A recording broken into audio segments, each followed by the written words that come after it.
our interpreter to introduce themselves and go over the process and procedures. Announcement from the interpreter. To use the interpretation feature, please scroll to the bottom of the Zoom screen where the meeting controls are. Click on interpretation icon, the world, and select English as your language. If you are joining through the Zoom mobile app from a cell phone, tablet, etc., please press the ellipsis, then interpretation, and then choose your language. Finally, click on mute original audio to not hear the original Spanish low in the background. Headsets are available for interpretation. If you are in the meeting room, please check out a headset from the receptionist in the lobby. Aviso por parte del intérprete. Para hacer uso del servicio de interpretación, favor de desplazarse a la parte inferior de la pantalla de Zoom, donde aparecen los controles. Haga clic en el icono de interpretación, el globo terráqueo, y seleccione Spanish, Español. Si está utilizando la aplicación de móvil de Zoom desde su celular, tableta, etc., presione los puntos suspensivos, luego interpretación y luego el idioma. Si no desea escuchar el audio original en inglés en el fondo, por favor seleccione Mute Original Audio, silenciar audio original. Contamos con auriculares disponibles para el servicio de interpretación. Si se encuentra en la sala de la reunión, favor de pedir auriculares con la recepcionista en el vestíbulo. Gracias. Thank you. Thank you so much, and welcome to the October 10th, 2024 Mobility Working Group meeting. I am Councilmember Jose Rodriguez, and will be chairing the meeting.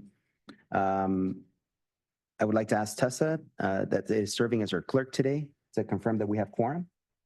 Good morning, Chair and members. Yes, we do have a quorum for this meeting. Thank you. And before we get started, I would like to notify that we are pulling item number 4. That is the report on the Flexible Fleet Program guidelines to next month's meeting. All right, and before we begin, I would like to review the meeting process for both the working group members and the public to participate. For working group members, anytime you would like to speak, it's simply raise your hand. For any individuals in the public that would like to speak, please sign your speaker slip, or if you're online, please raise the hand button. And we will allow for 2 minutes for public comments today. So starting off item number 1, do we have any comments from the members of the public? I do not have any public comments on this item. Any working group member comments? No? All right. Moving on to consent. So in consent, we have item number 2 and 3. That is the Mobility Working Group asked for the meeting minutes from last month, as well as the Transportation Committee adoption of the performance management targets. Do we have any comments from the members of the public? There are no public comments on this item.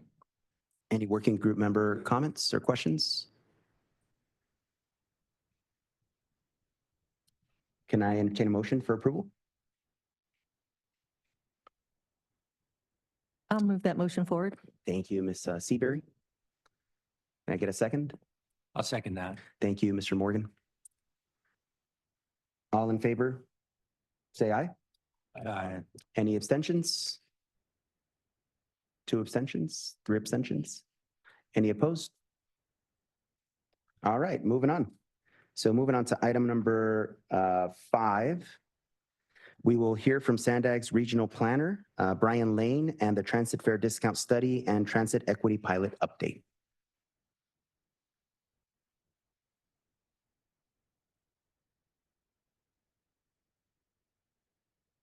Hi, good morning, everybody. Brian Lane, Senior Transit Planner here at SANDAG. I'm joined with Ashley Wiley, who also helped on this study. We have a couple things we're talking about. We'll be presenting this to the Transportation Committee as well next Friday, so any input you have on this, we'll provide along to them, and appreciate your time and consideration this morning as we talk about this.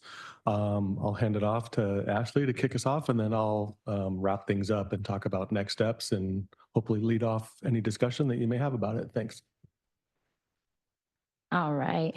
As many of you know, we launched the Youth Opportunity Pass back in 2021, which has been a tremendous success, providing 0 fare rides to all youth 18 and under in our region.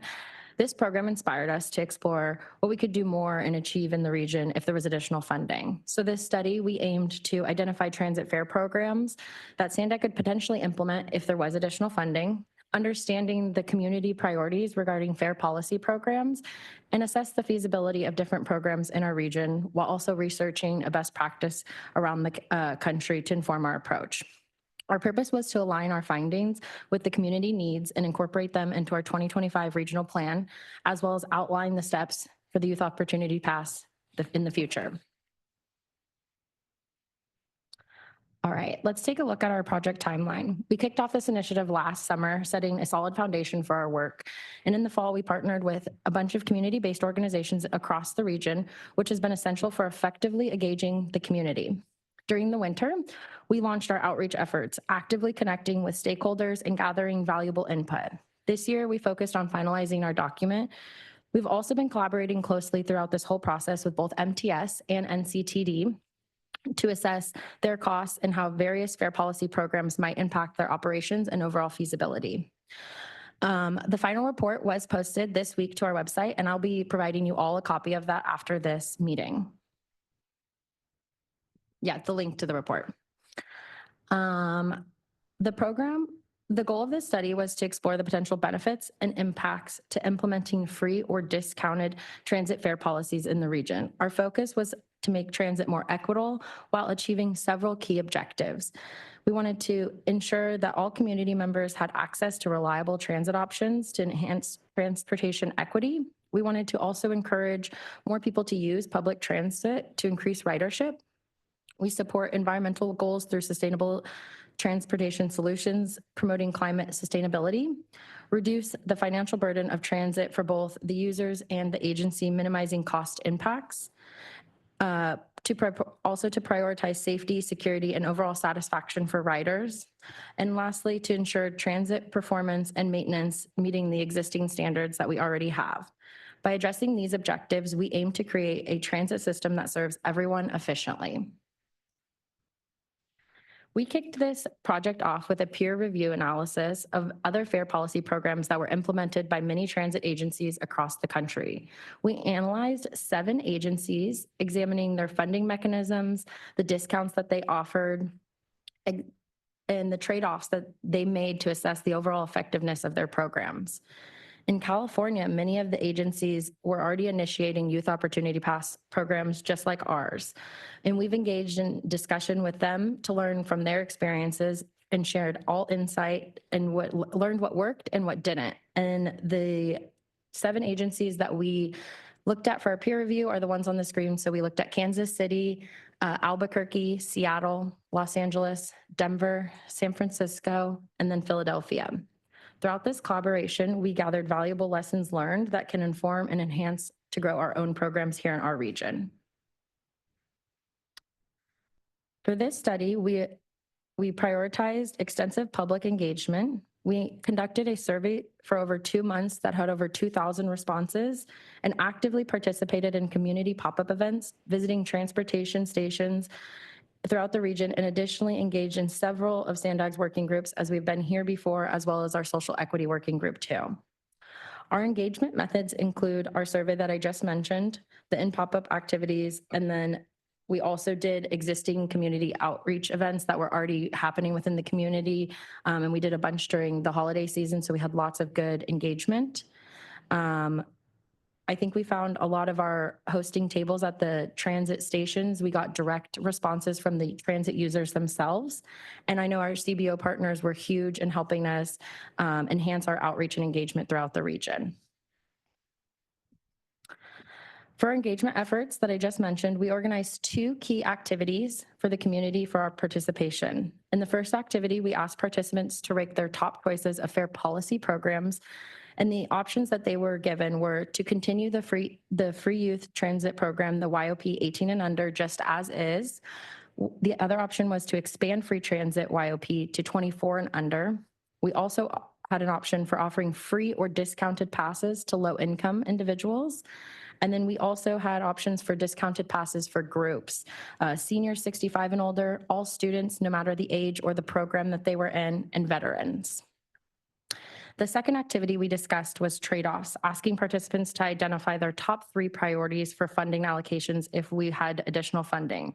These options included frequency of service, hours of operation, maintenance, security measures, potential expansion in new areas, development of fair policies. And the results from these activities are listed up there. And the discount program's top 3 choices was low income, seniors, and then to keep YOP as is 18 and under. And the second activity's top priorities were frequent and fast transit, safety, and then fair discount programs. This input has been invaluable for shaping our understanding of the community's needs and priorities. And as mentioned earlier, we had a survey that had over 2,000 results. And in those surveys, they were asked the similar activities just in questions. And the results for the preferred programs were low income, youth opportunity as is, the 18 and under, and then discounts for all students, no matter the age or program.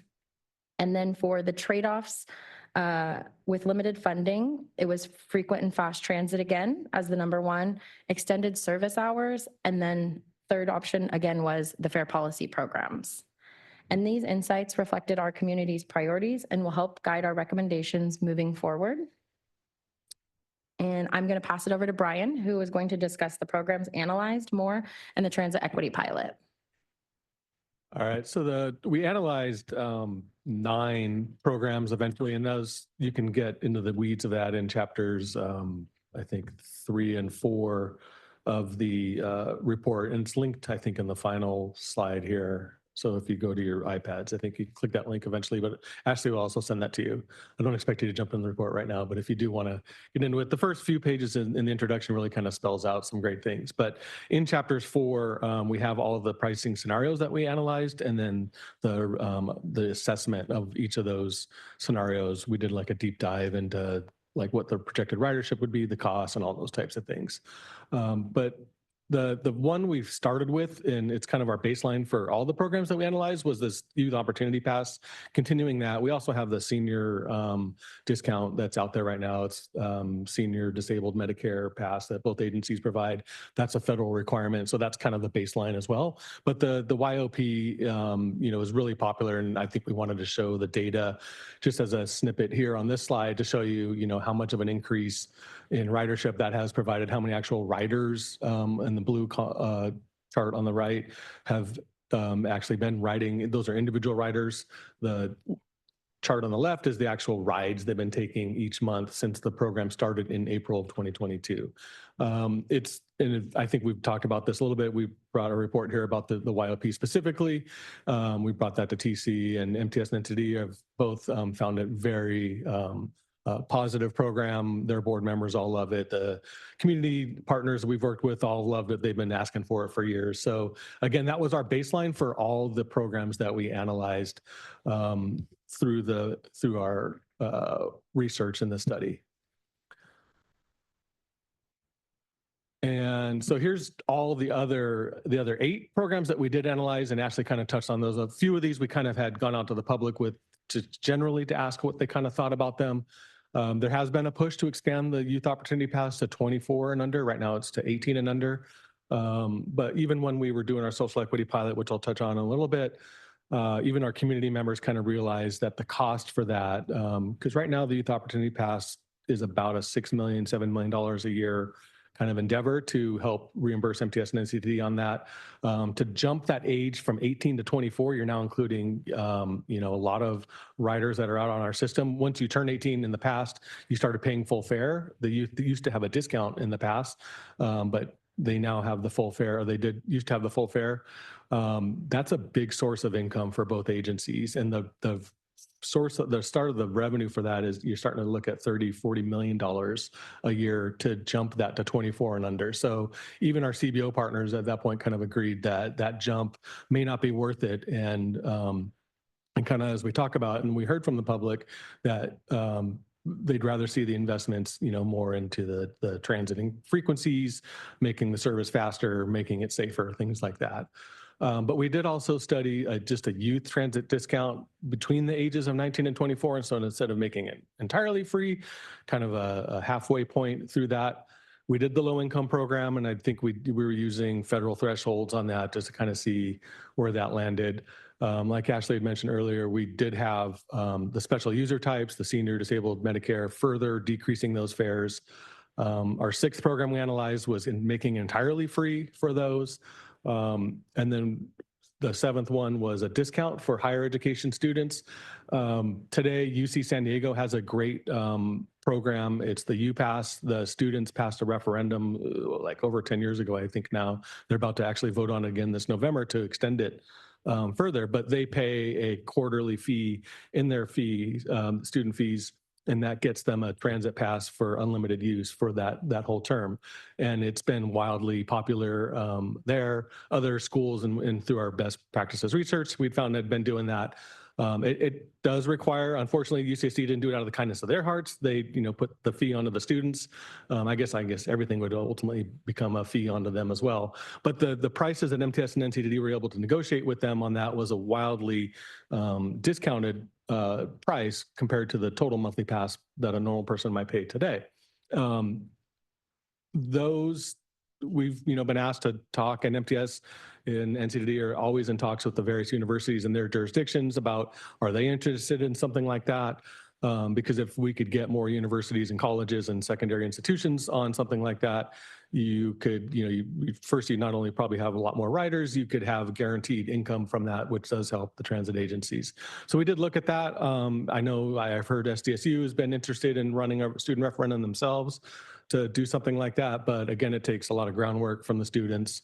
We're still trying to work with the education institutions around the county, because if we could get all of them on board to do something internally or externally through referendums, that would be a huge boon to guaranteed transit ridership, especially for those universities that are near transit or trolley sprinter lines or along the Blue Line trolley that, they may be more interested in something like that. So we did consider that either through discounts that we would provide, or they would, help subsidize through the fees that they do.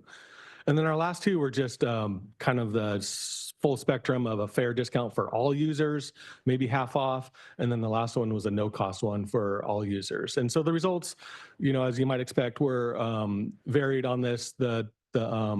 Obviously, the no cost for all users was very expensive. It takes, we'd have to find the money to reimburse or for MTS and NCD to not have that fair revenue that they may be collecting. So that's very expensive.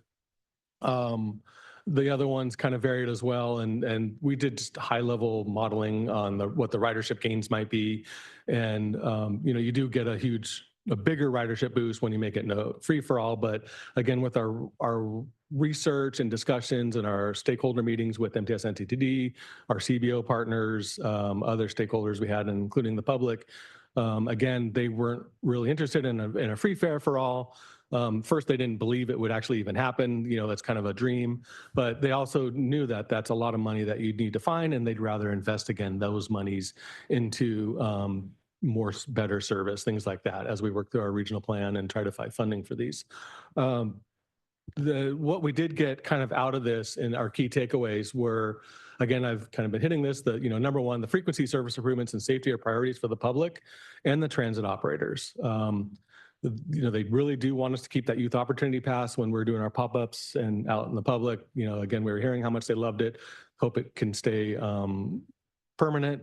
But then if we do have funding to do some discounted fares, they really, I think, are what we'll ask to be included in the regional plan, and as we move forward in the future, is a low income type of fare. Exactly what that is, we don't have the details of. Would it be 100% free for all low income? At what kind of poverty thresholds would we look at? Could we include it with various programs that the county are doing already that would make it easier, because then you could get those folks enrolled in something like that. The details of that would take a lot of work working with MTS and NCTD and our board and their boards to figure out. But I think, if funding becomes available, additional discounts for low income riders were kind of, I think, what were our key takeaway from this. So I was kind of alluding to the Youth Opportunity Pass. That came out of our transit equity pilot. I believe we came here a few years ago. Not all of you were here to talk about that, but that was something that kind of came out of 2021, 2022. Our chair of our board, Supervisor Vargas, as well as Council Member Vivian Moreno, who was the chair of the Social Equity Working Group, had been asking us to really try and implement some things in the very near term that would kind of help the social equity areas in our region. And we did a lot of outreach and discussions with the partners in the area and on what they would like to see if we could get some funding, sooner than later. And so some of the things we were thinking about and the proposals were increased service on specific bus routes in social equity areas that have been historically underserved. We heard, during the day, during the peak hours, the transit is decent. The frequencies are 10, 15, 20 minutes. A bus comes by every, that period. But at late nights and the weekends, the services are a lot less. And for folks who work late night jobs or need to get around, getting on transit is a little bit harder during those times. And if we could have found some funding to do that, that was a preference. As we were working through this work, this is 2021, 2022. MTS and NCD were both suffering from driver shortages at that time, as a output of COVID. And so we couldn't increase any services at that time. So, and with our CBO partners, we were all bummed out about that, but the Youth Opportunity Pass was the thing that came out of that. And so we implemented that in April or May of 2022. We'd also considered, we've been hearing that Blue Line Express is a big thing from the border up to downtown, that the residents in Southeast San Diego and South Bay, South County have been asking for years to be able to get to their jobs and schools quicker. That was something we were thinking about, and we do have studies underway to try and consider that. And then there was also a voucher program for hours when the trolley's not able to operate in that same area, because at night the freight takes over the trolley still, unfortunately, and the trolley has to shut down at a certain time late at night. MTS is about to start, I believe, a new route in January, if the funding is available from the state, to do an overnight service from the border up along this area. And we'll hope to see that the popularity of that. But again, this transit equity pilot was, again, a reaction to what we've been hearing from the community. The Youth Opportunity Pass came out of it and was wildly popular, and we'd like to continue that. But we want to still keep moving forward with these things. We're not done. The bus driver shortage has mostly been solved at this point.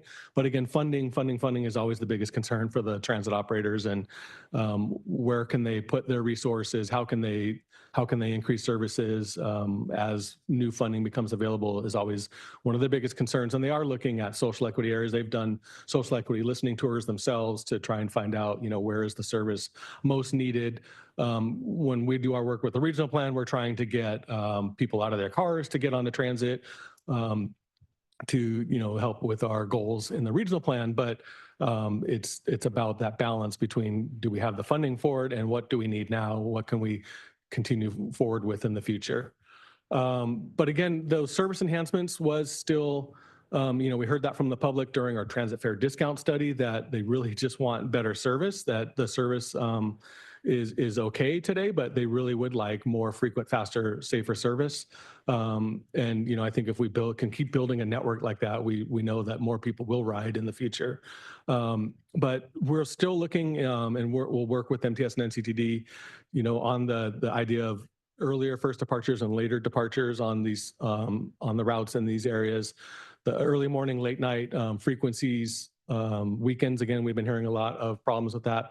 And then we'll prioritize the routes for enhancements by screening those with the Kaalmada screen. So Southeast San Diego, City Heights, South Bay, and then a couple routes up in North County, we knew were in the areas that could use improvement. So again, it's funding. So, we finished the survey and the study. That report is now finalized. That's going to help us inform the next regional plan on what kind of discounts for fares we would like to see in the further future. But in the short term, we're continuing to work with the transit operators on the short-term service enhancements in underserved areas. But again, it's they have SB 125 funding, and I won't get into the weeds of that, but that was a lot of money promised from the state to boost their services. And due to budget issues, the state had held off on checks. We heard of, like, just 3 weeks ago, the MTS finally received a check for, I can't remember the number, it was like 400 million or something, that a check actually came in the mail. And so they'd held off their increases. They had hoped to do a bunch of increases in the fall last month, but had to hold those off until January. So they are planning some, but again, it's about securing the funding. And so we'll continue to work with them as we work through the regional plan. And in the short period of, we need to find a permanent funding for the YOP. It's been a pilot program with dollars that can only be used on a pilot term basis. So trying to work either through state legislation. Other agencies in the state have had similar programs like this and want to do something as well. So if the state can do something and not just mandate it, but actually fund it, it would be appreciated from the state. And then also finding new transit investments and that we can do to keep these services moving. So with that, there's that link to the FAIR study that we referred to. And if you have questions, feel free to reach out to myself at this link, and we'd love to hear any thoughts you have on this at this time as well. Thank you, Chair. Thank you for the presentation. Do we have any comments from the members of the public? Thank you, Chair. We do not have any public comments on this item. And at this moment, I'd like to correct for the record that the second on the consent agenda, while it was the County of San Diego, it was made by Michael Kinney, not Bill Morgan. Sorry about that. Thank you. Any working group member comments, questions? Yes, Mr. Galloway. Thank you, Mr. Chair. I have a question for staff. Actually, two questions. First, but I want to just thank you for your work in terms of the transit equity program. I think the work you're doing is really great. At the city, in terms of our work program, we highly support your work in equity and improving transit access in terms of fair housing and other social equity goals are highly important for all community members. Just in terms of my questions, I guess two questions. First, have you noticed any changes in riderships before and now after the implementation of the youth transit program? Oh yeah, that's in that chart. Let's see if I can go back to it. Kendall could probably beat me, but I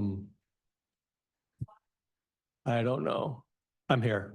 So this was the increase in ridership. The first month was April 2022. That was before the pilot started. And there, I don't know if we have the baseline. That's our baseline.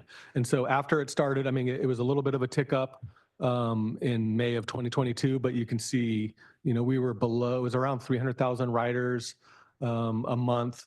And then we were hitting, over 1 million. We're about 800, 900,000 rides a month by youth. So, and transit from other riders had been slightly increasing as well, post-COVID as an outcome of more people kind of coming back from work and doing other activities. But the youth ridership really was a big boon for both agencies. So you can definitely make that takeaway that this program has led to increased ridership. Yeah, and we did a full final report on that, did a research study on the before and after effects, and did focus groups and surveys with youth and their parents to see how the effects of this were. It wasn't more a quantitative assessment, it was even a qualitative assessment on, and we did a little bit of work with the Unified, San Diego Unified on their, what do you call it when people don't go to school? Delinquent or no, when when kids don't go to school at all, and that they think, and they couldn't do an actual one-to-one analysis of this was the reason that delinquencies were down, but they did believe that this had a play in it as well. Thank you. And I guess final question, is there any, and I would just think anecdotally, there's probably some correlation to children taking transit will lead to adults taking transit more often, or at least not having a perceived barrier. Is there any sort of data that supports that? Not yet, but we got, I think when we were doing our surveys, we asked if we could get their contact information, and our hope is in a few years to do some sort of actual analysis of how many of them stayed once they were after 18 years old, and what's their usage of ridership. Every 5 years, we do a big massive onboard survey in the region on transit. Every route has to get statistically surveyed, and that was just done a little over a year ago. So it's a little, again, too early, but I think in the next one we'll do in about 4 years from now, we'll be able to kind of maybe add a question in there as well to try and understand what the post 18-year-old kind of ridership is from these types of folks. So that was our hope as well. Thank you. Thank you. Additional questions? Yes. I had a question about the timeline for the Youth Opportunity Pass and it being extended to the age of 24. Because there's no clear dates on here, right? You have your survey results and that's about it. But do we have a timeline of when it would actually happen if it did happen? To expand to 24 years? yeah. Oh, that's not, I mean, we don't have that plan. Okay. We want to make the YOP for 18 and under permanent, because right now it's just still being funded through SANDAG and, working with you guys to make that permanent. But the 24 and under, while we still have some of our social equity partners asking us to consider that, I think through this work, it was great work that we did in the partnerships with them and some of the stakeholder meetings, was that, really what they now realize the cost for that is so much more that they'd probably rather have that funding go towards more transit service improvements. Does that kind of answer your question? Yeah, I just asked because we're working with the having a referendum right now for the UPass with NCTD and UCSD.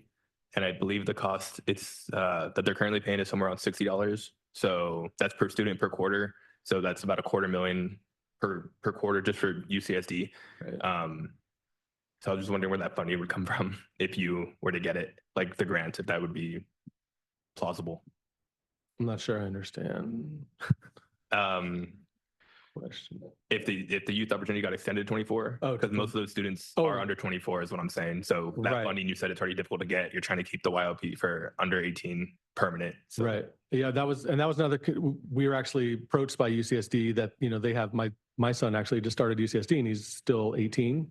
And so he's getting the free YLP card and has to pay his student fee. And so the transportation folks over at UCSD had asked us, is there a way we can back off the price that students have to, those who are 18 and 19 don't have to pay that at UCSD? And we're kind of like, it would be tough. And so that's when we were analyzing on the next one, that the number 7 one, the fair discounts for higher education students, we had to realize that that's a guaranteed loss income or resource for MTS and NCD from the UPass of now that, the students are paying it, that we'd have to find that money from somewhere else. And that's why that one is kind of, what we'd really prefer is the education institutions help work with us to do something like that, because it's a great source for you guys, right, of funding.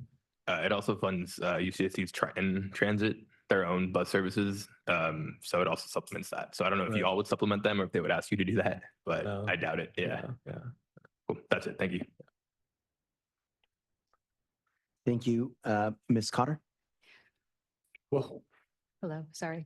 I have kind of multi-layer question, but I guess the first one would be, do you guys have percentage-wise of what age group of people who are riding the bus currently? Because there was discussions about, youth and then the seniors and then veterans and then extending, the youth to possibly 24. So it just seems like that might be a good portion of the percentage of people who ride the bus. So then, well, that was my first question is that breakdown? Have you guys done that breakdown percentage wise? Yeah, so we had to use the old onboard survey data that we had from, I think it was like 2016 was our last big onboard survey. We were meant to start another one in 2020, 2021, and then COVID hit. So they stopped surveying and then picked it back up another year later. So we were using kind of older data. And so they just completed the most recent survey and the reports are going to be coming. They'll probably be presenting the results to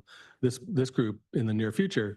But yeah, those percentages and breakdowns of current ridership is kind of what we look at. And like I said, that our ridership between 24 and under is a huge percentage of our current ridership in the region, including low income riders as well. And then it depends on, I don't know if we get in the super weeds of what low income brackets, but I remember from our survey from 2015, 2016, about 2/3 of our riders were considered low income, and that was at the 200% federal poverty threshold. So it's already a huge group of riders. So if you're going to provide low income passive discounts to them, we have to consider that that's already a big proportion of our ridership. So what would that actual discount be? Maybe we'd raise the threshold to super low income, and that's why I said the details of that we're not quite sure yet.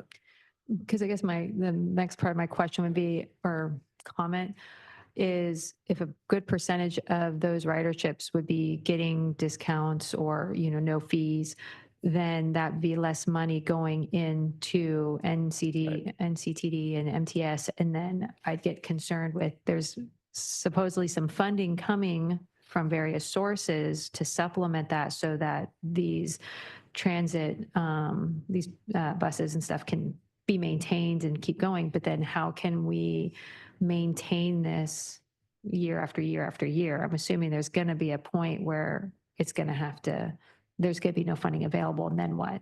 Right. And that's part of the consideration. That's why I don't think it would just be the low income at a 100% of federal poverty threshold, that it would have to be some higher one. So we're not just, again, having to subsidize all riders for a program. It's really trying to help those who need it most, I think, to ride. And again, it was more about what we heard was finding new funding to improve the transit system, both just in terms of frequency and then, like you said, the state of good repair to keep vehicles and the rails and all that under repair.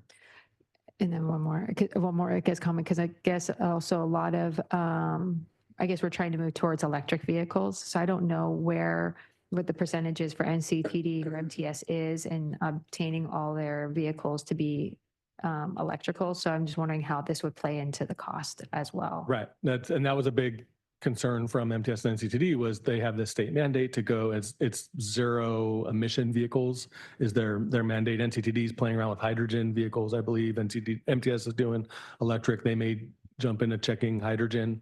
And so that's every time we talk to them about various things like this, they're like, we have the state mandate coming down that's costing us a lot of money. The infrastructure at the yards to charge or to fuel these zero emission vehicles is a big part. And so they said for fair discount programs like this, it needs to be a stable funding source, something that doesn't take away from the other state mandates that they have. So that's all part of the considerations of something like this. Because when we first started the study, it was, from years ago, as part of the regional plan, it was like, let's make free transit for everybody. And it sounded great on paper and in public, but when you actually started talking to the riders and the MTS and NCTD folks and other people, it was like, there's other important considerations. So make sure we can fund those things first. And then if more funding is available and we can do it, let's try to do some sort of discount program. And I just wanted to add on, and when we did our best practices research, cities like Kansas City had provided free transit, and now they're looking at reverting that back because the funding isn't going to sustain it for a long time. So now they're having trouble. How do we reintroduce fares because they've taken it away? And so they're kind of struggling with that issue. So that was something we did learn during our best practices research. And it was in multiple areas of transit agencies doing that. Yeah, I don't mean to be a Debbie Downer. I just want to make sure that we're looking at that so we don't have that situation and just making it very baby steps. But I understand, we want to get kids to school and people to work and stuff like that. Yeah. So I get it. And that's what as our key takeaways was, these other things first, and then if funding becomes available, starting to look at some extra transit fare discount programs. Thank you. Ms. Seabury? Thank you. Thank you. Nice presentation for Ashley and Mr. Lane. I wanted to tell you I enjoyed it. But Mr. Lane, when you said that ridership for students is down because of delinquency, I believe you misspoke. I believe before COVID, there was 2 million homeschoolers, and I think it's passed over 400,000. 4 million now. So I think that's where the ridership went. Their kids are being homeschooled and not showing up for school at this time. Yeah, that in our report, we caveat that whole section about working with UC San Diego Unified. It was more just qualitative type of analysis, but the youth ridership has gone up over this period, and Unified think, but they're saying delinquencies is down. Yeah, but your verbiage was that they weren't in school, but they are being homeschooled, I believe, at the. Right. And I wanted to know, where did you take the surveys at? What part of town were they taken in? We took it to all of our community pop-ups. So we had a few in North County. I had some in East County. We did some by the border as well as in Central San Diego. So we went to different community outreach events as well as transit centers, so specific transit center locations. And then we also had an online version of that survey as well. So we put that out. And so if you went on some of the apps that transit riders use, it was pushing the survey out to them so they could take it right from the app as they were like getting on the bus and or on the trolley as well. Very So. good. Thank you both. Thank you. Mr. Schmidt? Nathan Schmidt, City of Carlsbad. Thank you for the presentation. This is a great program for the region. I commend SANDAG for this proactive approach to serving the community. One additional benefit that we really see with this program is, looking at travel behavior change. So I think focusing on the youth is an excellent idea where we can hopefully get people to start building transit into their daily travel behavior. So it's a great way to introduce transit, and hopefully we can keep that momentum going. It'd be interesting to kind of track this age group over the next few years to see if that is a permanent change and something we could continue to apply. One area I think the plan should continue to address in an area of inequity that we really see in Carlsbad is just in terms of travel times. So there's a lot of times people, they can afford the fare, but they simply can't afford the time that's required to get to work, get to school, get to healthcare. So I think an additional element, and I think you touched on this, Brian, is looking at kind of what areas are underserved in terms of travel times. So looking at what that last mile connection would be, where that needs to be made, and potentially instead of increasing frequency, either expanding new routes or looking at technologies such as flexible fleets to get us there to that last mile to make it competitive for those that need it. So thank you for the presentation. Thank you. Yes, Ms. Knack? Good morning. Quick question and then a comment. When you say unified school district, does that include all the charters? Yeah, we're not, it was San Diego Unified. We just had it wasn't the county Office of Education. We just had a relationship because we were handing out the YOP cards, and our PIO office was working closely with a lot of some schools and social equity groups, but it was unified. So I'm not sure if it was, sorry. I bring it up because working at the airport, I drive through Point Loma every day, and I just think anything we can do to continue this program. I see the amount of kids at the bus stops that are going to the high-tech schools is tremendous. And even I choiced my son into a school, and I think losing it, those parents and those kids might not be able to go to that school that they, desperately got into through choice. So thank you for everything you guys are doing. Thank you. Additional comments, questions? One quick question for me. While you were doing the surveys, was there awareness occurring as well? Were there folks that were surprised about the program that may not have known about it? There were some, but a lot of the people had known about the Youth Opportunity Pass already. And so they were just really excited. I think when we were out in the public, we had more folks like coming up to us, like being like, oh my God, my kid has taken they use the YOP. And so that was kind of how a lot of people actually did come up to us. There were some people who didn't know about the program. And then we actually got them in contact with either Brian or we had someone else who was leading the program at the time and would help them get passes through this. So there were additional people being joining YOP during this. Okay. And you mentioned the relationship with San Diego Unified. So how did the relationship take place or the conversation take place with the students or parents? Was it through the school district? Was it in teacher conference? I don't know. How did that conversation take place? Out of curiosity. And it wasn't just unified as well. We had, Chula Vista, National City, and North County had a bunch of school districts up there as well that were super interested. So it depended on what they wanted from us but we were offering the passes. We had like a one-page kind of a thing on how to use it, how to sign up. Yeah, if you wanted you could use it on your app, on your phone app, and so you didn't actually need a card. And so there was instructions how to go sign up for the app in English and Spanish. Our CBO partners actually were provided funds to help put the word out as well. So they would reach out to they had already relationship with districts. And we heard some districts where they had all their teachers come into a meeting and they would talk about it with the teachers at a school. It depended on just even individual schools, what the principal's interest was and things like that. But I know Allie from our public outreach office has had a ton of relationships going on and different ones. Some wanted, they wanted all the passes sent to them, and we had to like say, hey, do you really need, 5,000 actual cards? Because they're not easy to get. They do have a cost. And so it was mixed results with all of them, but they had great relationships. Great. Well, thank you all so much. Any additional questions or comments? No? Okay, I believe this is a discussion item only. So moving on to item number 6. We'll hear an update from SANDAG's Senior Regional Planner, San Sanford, on the Regional Safety Plan update.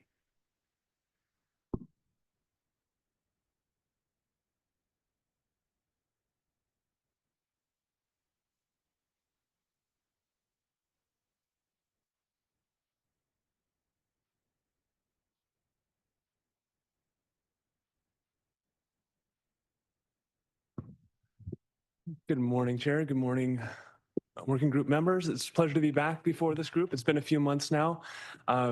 Just quick introductions. My name is Sam Sanford. I'm the regional planning team. I'm the planning team lead on Vision Zero. And I'm joined today with Rachel Forseth, who's the communications lead on Vision Zero. So today's update on safety planning is really focused on the final draft of the Vision Zero action plan for the entire region. So this all comes back to, I want to say it's September of 23, we came to this group with a kickoff meeting where we described this effort, the scope of it, the purpose of it, and got feedback at that stage of what should be incorporated into a regional Vision Zero action plan and getting into the fundamentals of Vision Zero. And then in March of this year, we came back to the mobility working group with some of the key analytical pieces or analysis pieces, 2 networks specifically, where we got feedback on the safety focus network, which is identifying concentrations of crashes, traffic crashes on our transportation network. And it identified that 54% of fatal and serious injury crashes in our region occur on only 6% of our roadways. So that helps us prioritize where we should focus our funds. We also brought forward the systemic safety network. That is a proactive network that looks at a risk-based approach to find locations that have the greatest opportunity for safety improvements going forward. So we brought those 2 networks just a few months ago, and now today we get to bring forward the draft of the final plan, which will be going to Transportation Committee next month. So a little bit on Vision Zero itself and the reminder of the resolution. So this all started with, excuse me, the SANDAG board adopting a resolution directing staff to develop a regional Vision Zero action plan to identify policies and programs that can help advance safety in the region. This is because we're seeing an uptick in fatal and serious injury crashes. This is occurring nationwide. This region was no exception, and SANDAG has a long history of developing projects with lots of safety enhancements within them. But on the planning side, it was a newer area, and is an area that SANDAG felt that there's an opportunity to support many jurisdictions in this realm. Ultimately, this plan, a key piece of it is it allows or provides eligibility for all the local jurisdictions to apply for a funding source called Safe Streets and Roads for All. That's $1 billion a year that's run by US DOT. And one of the key steps or eligibility criteria was a qualifying plan. Some jurisdictions already had a qualifying plan, the majority did not. So this plan, once finalized, makes all the jurisdictions, all the tribes in the area and other entities of the state within this region eligible to apply for these funds for infrastructure projects. And that was a key piece. But ultimately, the goal of this is to help jurisdictions identify their most compelling, their most competitive projects. So it provides them the data, the analysis, the public input to identify those projects and move forward with them in whatever way they deem best, whether it's applying for Safe Streets and Roads for All, or applying for more traditional funds, highway safety improvement program or active transportation program, or going to council for general funds. But the idea is to provide the materials that local agencies need to advance those projects.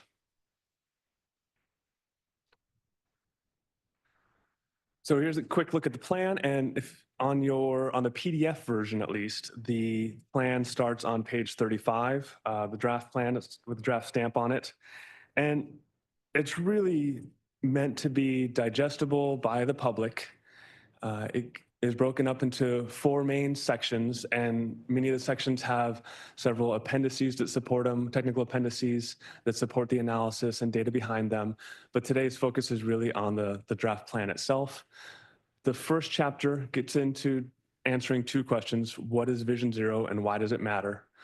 So it gets into the concept of not seeing fatal accidents as inevitable, but really seeing those as preventable incidents. So rejecting that inevitability clause, seeing that the cost of using our transportation system should never be a fatality or a serious injury. So starting with that premise is where Vision Zero starts, and then building from there. The second chapter gets into understanding the problem. This is where we dive into those 2 networks I described earlier, the historic analysis of crash concentrations, and then that more proactive network of identifying the opportunities for improvement before any incidents occur.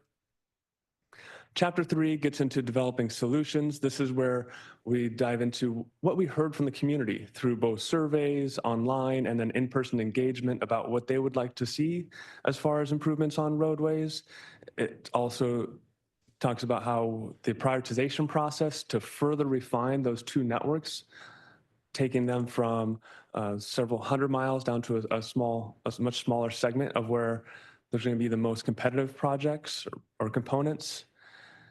And then the 4th chapter, how do we get to zero, takes us through those final elements of what does it need for a safety culture within SANDAG and models from other agencies, in addition to what a safety solution can look like on a typical intersection or roadway section.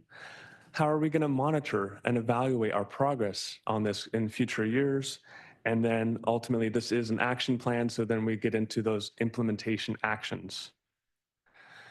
So today is about the plan itself, and we're really at the tail end or wrapping this up, but from here starts the real work of implementation.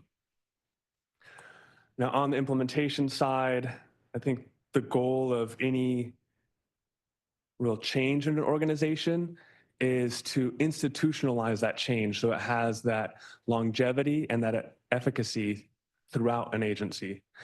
To do that with Vision Zero, we looked at the typical practices of SANDAG. What does SANDAG do routinely? And we found 7 activities, and we nested implementation actions underneath those 7 activities that are shown up on the slide right now. SANDAG does quite a bit of coordinating and convening of meetings like today's, where we get together, discuss challenges, come up with solutions. So that is one of the implementation areas. An example of one of the actions in that is developing a task force for discussing safety challenges, concerns, opportunities. On the advocacy side, on Advocate, interfacing with state and federal partners that have different oversight and regulatory authorities on safety. On the planning element, looking at further integration into the regional plan, other plans being developed, how safety can be integrated into those, and providing additional resources to local jurisdictions. Under funding, looking at how we can prioritize funding for safety, looking at funding that is under SANDAG's purview. Under Educate, raising awareness through focused, targeted campaigns on safety. Evaluation, again, looking at how we can see how this program is doing in future years, setting a performance structure to do reviews of this on a regular basis. And then on implementation, what project SANDAG is bringing forward and making sure we're looking at that with fresh eyes for ideas for safety. So this is the high structure of the implementation actions within this action plan. Now I'll turn over to my colleague, Rachel, to talk about some examples. Thank you, Sam. Hi, everyone. Happy to be here. All right, advanced you want. Can you take us back one, Kendall? Thank you. Expanding on the actions and the categories that Sam just overviewed, we've done our best to nest the actions into SANDAG's typical activities and really establish that culture of safety, institutionalize the actions in the plan. So we're going to focus on a couple of key examples, one of which is AB 43, and that actually falls under the plan category. It's part of our commitment to keep local jurisdictions appraised of legislative updates and actions they can take. So SANDAG is conducting a technical analysis related to AB 43, and as a reminder, that allows local jurisdictions to reduce speed limits by up to 5 miles an hour in designated areas. And we're developing a resource referred to as safety corridors to support cities in implementing these changes. The resource is essentially data. It'll be in the form of shapefiles and data tables.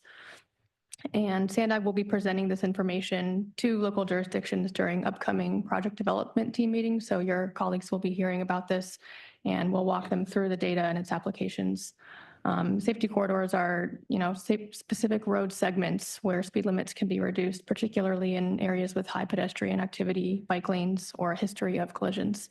And as an aside, the city of La Mesa recently implemented a speed limit reduction and installed safety corridor signage, and they captured this on social media, and we were told that it received over 1 million impressions, and it was one of the most high-performing and well-received posts that they've made, which is promising, and we're happy to see that education piece being woven in with some of the implementation.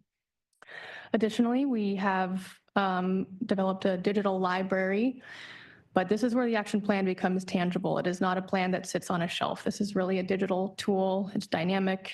This is for agencies to access all the resources they need, including very technical data from the safety corridor analysis, all the way to, the proactive and reactive networks that Sam mentioned, the public comments from our outreach periods, over 3,000 comments geotagged to specific intersections with feedback on near misses or requests for better lighting.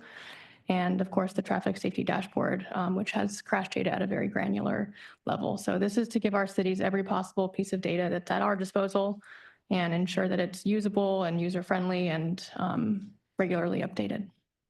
And then on the fund category, a couple of examples of how we've woven in the actions into what we're doing on the funding front. We administer 2 grant programs, the Active Transportation Program and the Smart Growth Incentive Program. And we've updated the criteria for both of those to prioritize projects that use data from the Vision Zero Action Plan. So the key changes for the ATP, we now place more weight on a project's proximity to the safety focused network or a systemic safety network segment. And then for the Smart Growth Incentive Program, we traditionally had focused on land use, and for the first time now is bringing safety into the evaluation process where it wasn't previously considered. And then one more action Sam mentioned was the creation of a task force.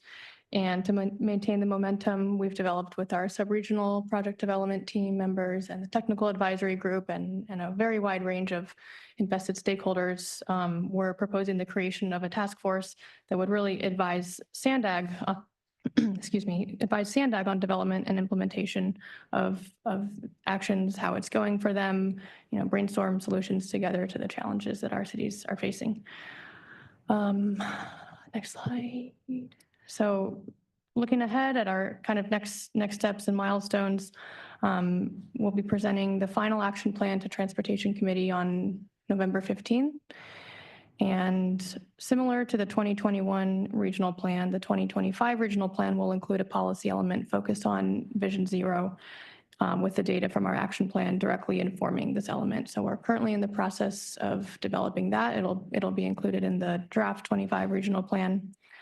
And with our plan nearing completion, local jurisdictions will be eligible as they have a comprehensive safety action plan by definition from the US DOT, and they'll be eligible for Safe Streets and Roads for All funding, which is really exciting. So cities will be briefed in advance of the November 15 presentation to Transportation Committee and provided with every resource at our disposal to help bring this plan into fruition.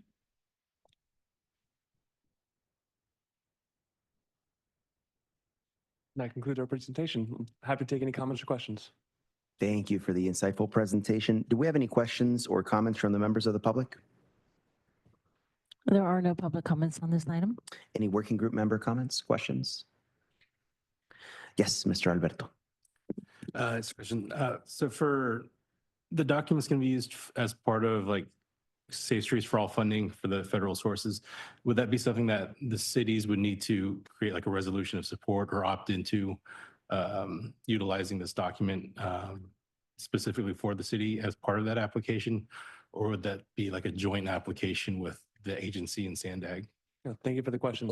So once we have the notice of funding opportunity released for this upcoming fiscal year, we'll know specifically what the criteria are. There were changes in the past 3 cycles as they went through kind of a evolution of this program. So I don't want to get ahead of the notice of funding opportunity and what that requirement will be. But in prior cycles, it would just be the local jurisdiction linking to the posted plan and identifying in that posted plan, essentially the segments, the network that identifies the projects that the city's applying for. So it'd be as simple as that in past cycles. Hopefully it continues in that same vein. Thank you. Additional comments or questions? Yes, Ms. Cotter.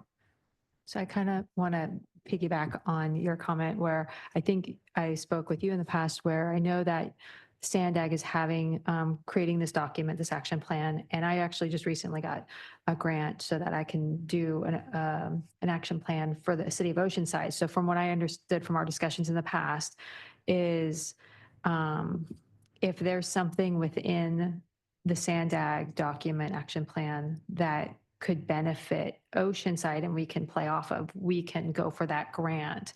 And if before I even have my action plan going, but with my action plan done, hopefully within a year or so, then kind of using both documents or just one or the other to address an issue in our city and getting grant funding, I could do that. Yeah, Does that make sense? Yeah, so essentially when you have multiple safety plans that are qualifying, if you have a project in either of those, then you could reference that, the related project as qualifying.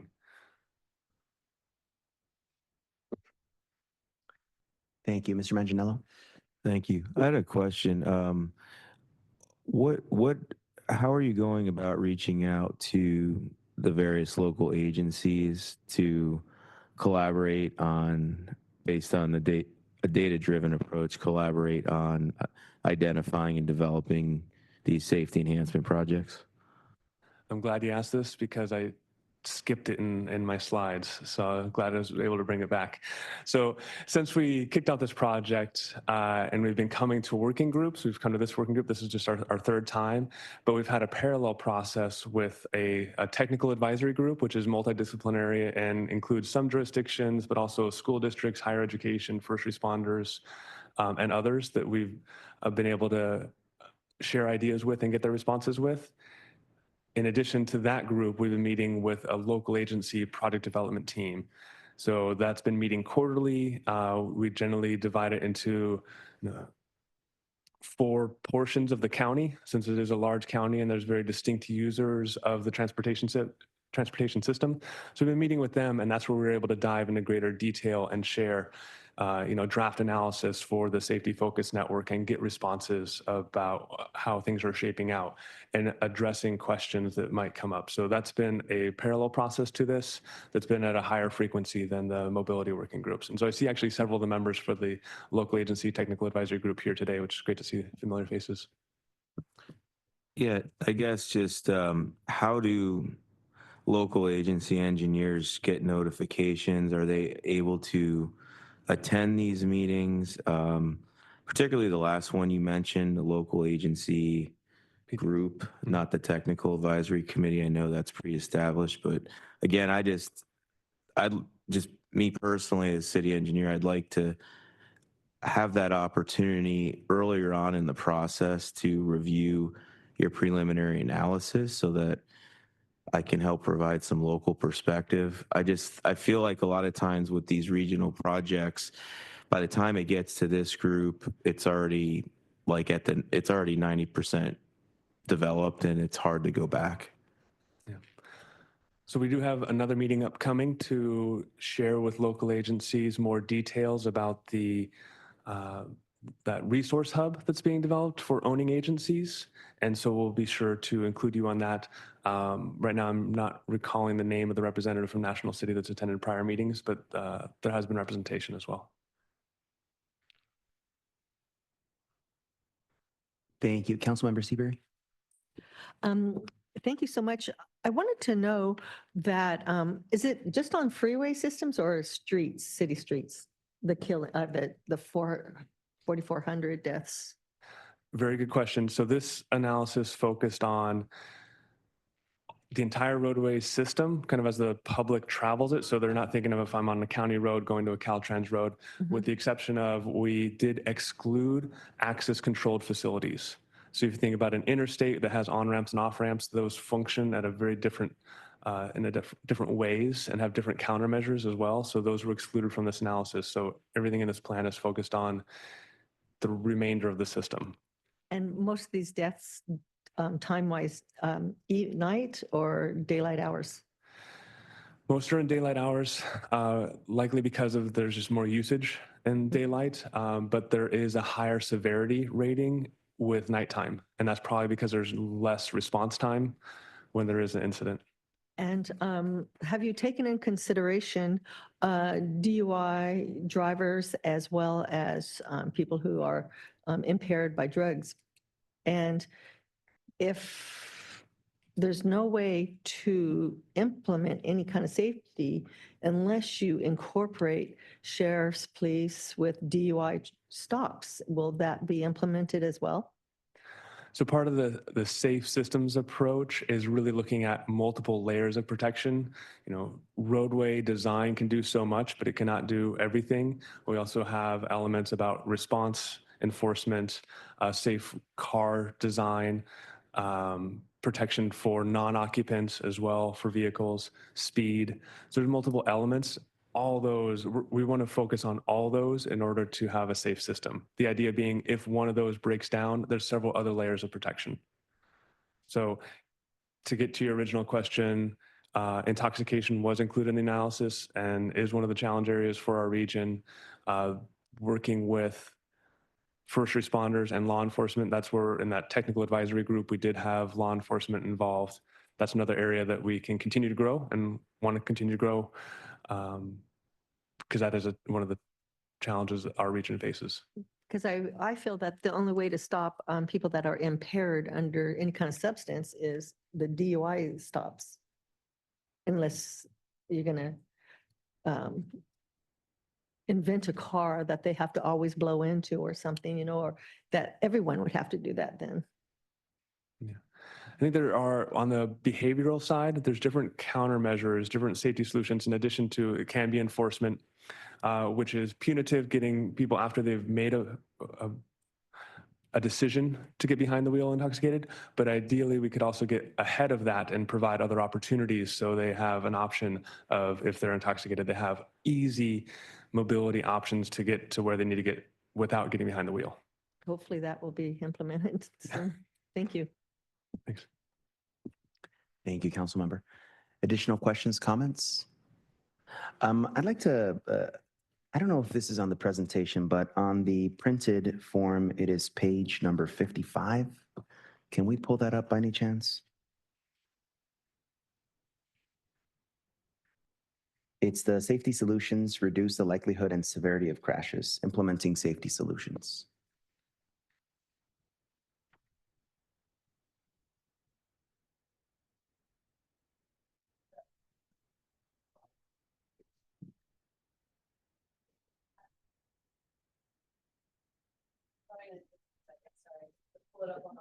You're good.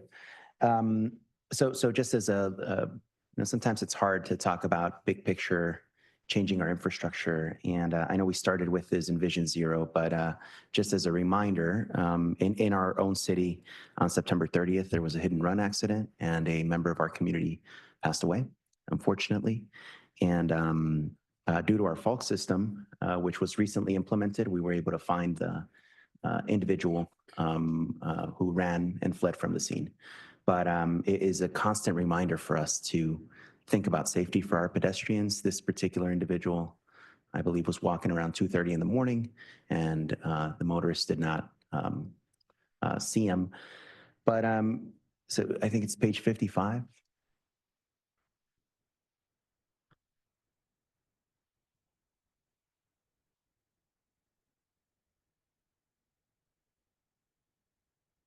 There we go, the one on top. So I want to bring this up because a week doesn't go by without residents complaining about our changing, there it is, our changing infrastructure. And oftentimes we hear from National City residents, I'm sure you all hear the same, closing down lanes causes traffic, causes congestion. And we have very busy transit corridors that used to look like the picture on the left, where there were 2 lanes of cars going back and forth down Highland. We had 6 lanes, I believe, up Sweetwater Road, and a handful of other streets. And we have been, over the course of the last decade, reducing to smaller or to fewer lanes and having protected bike lanes. And that still has not gotten us to zero. Right. And so it is a constant reminder that as we're trying to make our city safer, our region safer, we're going to get constant pushback. And I just want to encourage all of us to always keep in mind the tragedies that occur in our communities on a regular basis and take a bird's eye view from the work that we're doing to try to make sure that we get to the point of Vision Zero and no individual is seriously harmed in our communities, even though that means maybe waiting in traffic another couple of minutes. It is worth our community's lives. And so thank you so much for all the work and the presentation. Very much appreciated. Any additional comments or questions? No? All right. I believe this is a informational item only. Thank you so much. And item number 7, just the next mobility working group meeting will be scheduled on Thursday, November 14th, 2024 at 9:30 a.m. Our meeting is adjourned at 10:49. Thank you so much.